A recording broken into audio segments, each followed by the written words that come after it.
எனதருமை சொந்தங்களுக்கு அன்பான வணக்கங்கள். சின்ன வயசில் இருந்த சின்ன குழந்தைகளுக்கும் சரி, பெரியவங்களுக்கும் சரி, சேமிப்புங்கிறது எல்லாருக்குமே ஒரு முக்கியமான ஒரு விஷயம். ஏன்னா சேமிப்பு இருந்தால் தான் நம்மளோட கஷ்ட காலத்தில் அந்த சேமிப்பை எடுத்து பயன்படுத்த முடியும். நான் ஸ்கூல் படிக்கும்போது இருந்தேன். சேமிப்புனா என்ன, அது எதுக்கு நம்ம பயன்படுத்துகிறோம், இப்போ சேமித்தோன்னா அடுத்தடுத்து நமக்கு சேமிக்கிற பழக்கம் வரும் அப்படின்னு சொல்லிட்டு நான் ஸ்கூல் படிக்கிறப்பயே என்னோடய டீச்சர்ஸ் சிறு சேமிப்பு திட்டம் அப்படின்னு சொல்லிட்டு அப்போதைக்கு எங்களால் எவ்வளோ முடியுமோ அந்த ஒவ்வொரு நாளும் எவ்வளோ அமௌண்ட் எங்களால் கொடுக்க முடியுமோ அந்த அமௌண்ட்டை எங்களோட பேரில் சேவ் பண்ணிக்கிட்டே வந்திருந்தாங்க. அது எங்களுக்கு ஒரு குறிப்பிட்ட தொகையாக கொடுத்துருந்தாங்க. ஸோ அது எங்களுக்கு ரொம்பவே யூஸ்ஃபுல்லாக இருந்தது. ஸோ அதை தொடர்ந்து பார்த்தோன்னா அடுத்தடுத்து எனக்கு பார்க்கும்போது இந்த சேமிப்பு பண்ணுன்னு சொல்கிறதுக்கு யாரும் இல்லை.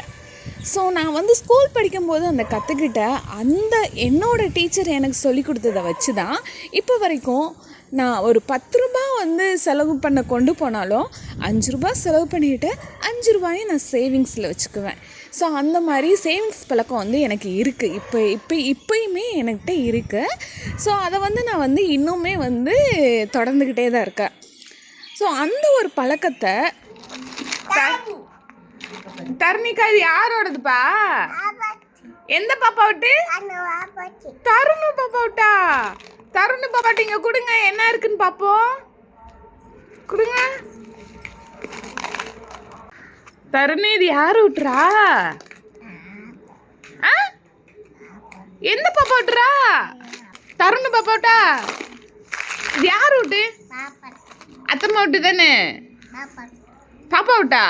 எந்த பாப்பா விட்டுறா? தருணிக்கா பாப்பா விட்டா? எவ்வளோடா இருக்கு? நிறையா இருக்கா? அத்தம்மாக்கு கொஞ்சம் தெரியா? அத்தம்மாக்கு கொஞ்சம், உனக்கு கொஞ்சம் எடுப்பம்மா.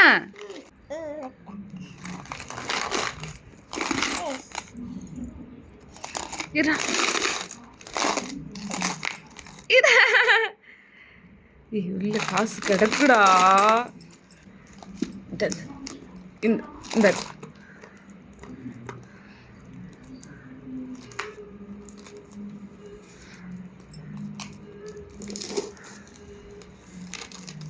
உங்கள் வீட்டு குட்டீஸ்க்கும் சொல்லிக் கொடுங்க. ஏன்னா நம்ம சின்ன பிள்ளைங்க தான் நம்ம சொல்கிறத ஈஸியாக உள்வாங்கிக்குவாங்க.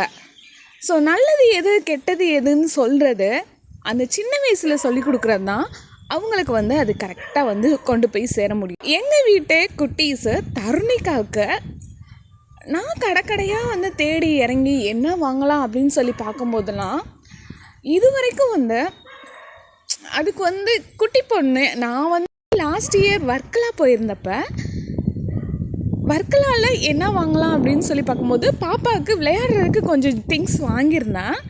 அது போக இன்னும் என்ன வாங்கலான்னு பார்க்கும்போது இம்பார்ட்டண்ட்டான இந்த மிக்கி பேங்க் இருந்தது. இந்த மிக்கி பேங்க்கை பார்த்தோன்னே எனக்கு ரொம்ப ஆசையாக இருந்துச்சு. தருணிகாவுக்கு மட்டும் இல்லை, என்னோடய ஃப்ரெண்டோட பொண்ணு மகிழினிக்கும் இன்னொரு ஃப்ரெண்டோட பையன் ஹரிக்கும் வாங்கிட்டு வந்திருந்தோம். ஸோ மொத்தம் நான் 3 மிக்கி பேங்க் வாங்கிட்டு வந்திருந்தேன். ஸோ 3 பேத்துக்குமே நான் கொடுத்துட்டேன். 1 இயர் ஆயிடுச்சு. கரெக்டாக 1 இயருக்கு மேலே தான் ஆகிருக்கும். 1 இயர் 1 மந்த் ஆகிருக்கும். ஸோ நான் அடுத்த ட்ரிப் போகலான்னு சொல்லி பிளான் பண்ணிகிட்டு இருந்தப்போ தான் வேகமாக தரணிக்கா அத்தம்மா அப்படின்னு சொல்லிட்டு அதோட மவுஸ் பேங்க் கொண்டு கொடுத்துச்சு. என்ன தருணிக்கா அப்படின்னு, அத்தம்மா வந்தாங்க காசு அப்படின்ச்சு. அப்படி அங்கே குர்றா அப்படின்னு சொல்லி பார்த்தேன். என்னடா அத்தம்மா அடுத்த ட்ரிப்புக்கு பிளான் ஆகிட்டேன், நீ இப்போ கொண்டு கொடுக்குற, நீ கரெக்டான டயத்தில் தான் கொடுக்குற, அப்போ தான் அத்தம்மா அடுத்து வேறு ஏதாவது பெருசாக வாங்கிட்டு வரும்னு நினச்சிட்டியா அப்படின்னு அப்படியே சிரிச்சிச்சு. சிரித்த உடனே சரி கொடு அப்படின்னு சொல்லி பார்க்கலான்னு சொல்லிட்டு அந்த உண்டியலை வாங்கி நான் பார்க்கும்போது உள்ளே ஃபுல்லாகவே ரொம்பிருச்சு. ஸோ அது குட்டி பாப்பாங்கிறதுனால அதுக்கு குட்டியாக தான் வாங்கிட்டு வந்திருந்தேன். அதுக்கு அது போதும் அப்படின்னு சொல்லிட்டு, ஆனால் அது 1 இயர்லேயே அது ஃபில் பண்ணிடுச்சு. ஸோ அதை வந்து அதோட சேமிப்பு இது தர்ணிகா அதை உன்னோட காசா அப்படின்னு சொல்லினேன். ஆமாம் அத்தம்மா அது பாப்பா விட்டு அத்தம்மா, பாப்பா விட்டு தர்ணிகா பாப்பா விட்டு அத்தம்மா அப்படின்ச்சு. தர்ணிகா பாப்பா விட்டா இவ்வளோ சேர்த்துட்டியா அப்படின்னு அப்படி சிரிச்சிச்சு. உண்மையிலே வந்து நம்ம சொல்லி கொடுக்குறதுல தான் இருக்குது அந்த குழந்தைகள் வளர்றது. நான் வந்து அதை வந்து நீ ஒரு தடவை தான் வந்து நான் காயின் கொடுத்து போட்டுக்கோ பாப்பா, இந்த மாதிரி அப்பத்தாட்ட அப்பாட்ட அம்மாட்ட ஆயாட்ட மாமாட்ட எல்லாத்துட்டையும் வந்து காசு கொடுக்கும்போது அந்த காசை வந்து வாங்கி நீ இந்த உண்டியலில் போட்டு சேவ் பண்ணி வச்சுக்கோ அப்படின்னு சொன்னேன். உண்டியலில் போட்டுக்கோ, இப்படி போடணும் அப்படின்னு சொல்லி கொடுத்துருந்தேன். அதுவும் போட்டு இவ்வளோ காசு வச்சுருக்குங்க பாருங்கள் எவ்வளோ காசு இருக்குன்னு. ஸோ எல்லாமே அதவே ஓப்பன் பண்ண சொல்லிவிட்டு பிரித்து காயின் தனியாக நோட் தனியாக வந்து வச்சிட்டோம். ஸோ வச்சதுக்கப்புறம் வந்து எவ்வளோ இருக்குதுன்னு சொல்லி பார்க்கும்போது பார்த்தோன்னா கரெக்டாக 606 ரூபாய் இருந்தது. 606 வந்து அந்த பாப்பா வந்து குட்டி பாப்பா வந்து சேவ் பண்ணியிருக்கு. ஸோ 1 இயரில் அப்போ பார்த்தோங்க 365 நாள் இருக்கும்போது அதை டபுளாக வந்து அது வந்து சேவ் பண்ணியிருக்கு. உண்மையிலே வந்து இது வந்து அந்த பாப்பா ஃபஸ்ட்டு சேவிங் வந்து இது.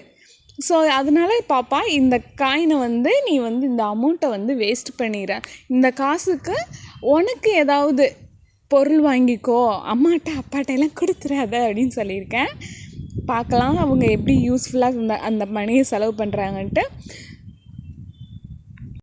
கீழே வந்து அந்த ஓப்பன் பண்ணி எடுக்கிறது இல்லை, அதனால நாங்கள் டாலை வந்து கட் பண்ணி தான் எடுத்திருந்தோம். ஸோ அடுத்த காயின் போடும்போது வந்து அந்த காயின் கீழே விடுவோம் இல்லையா, அதனால அந்த ஓப்பனை வந்து நாங்கள் சலோ டேப் வச்சு நல்லா பேஸ்ட் பண்ணி கொடுத்துட்டு, பாப்பா இதுலேயும் ஃபஸ்ட் டைம் நீ தான் காயின் போடணும், இந்த தடவை வந்து இதை அடுத்து நீ யூஸ் பண்ணு, நான் அடுத்த ட்ரிப் போடுறப்ப கண்டிப்பாக உனக்கு வேறு ஏதாவது இன்னும் பெருசாக வாங்கிட்டு வந்து கொடுக்குறேன் அப்படின்னு சொல்லியிருந்தேன். சரி அதை கொடு அப்படி நான் போடுறேன் அப்படின்ட்டு வேகமாக வந்து வாங்கி ஆசையாக போட்டாங்க. ஸோ ஃபஸ்ட்டு காயினுமே அவங்க தான் போட்டிருக்காங்க. இந்த தடவை அடுத்த தடவையும் வந்து நல்ல காயின் வந்து சேமிப்பாங்க அப்படிங்கிற ஒரு நம்பிக்கை இருக்குது. ஸோ நீங்களும் உங்கள் வீட்டு குட்டீஸ்களுக்கும் சொல்லிக் கொடுங்க. அது போக உங்களோட செலவு கணக்கில் வரவு கணக்கை விட செலவு கணக்கு போகாமல் வரவு கணக்கில் கொஞ்சம் சேமிப்பு கணக்கையும் சேருங்க. ஸோ சேமிக்கிற பழக்கம் இருக்கிறது எப்போவுமே நமக்கு வந்து ஒரு நல்லதுங்க. சிறு துளி பெருவெள்ளம் அப்படின்னு சொல்லுவாங்க இல்லையா, நம்ம சிறுக சேமிக்கிறது தான் நமக்கு வந்து ஒரு பெரிய தொகையாக இருக்கும். நமக்கு யாருக்கிட்டையும் கடன் கேட்க முடியலை அப்படிங்கிற சமயத்தில் நம்மளோட அந்த சேமிப்பே வந்து நமக்கு வந்து உதவி பண்ணும். ஸோ எல்லாருமே வந்து அந்த சேமிக்கிற ஒரு பழக்கத்தை வந்து வச்சுக்கோங்க. நன்றி.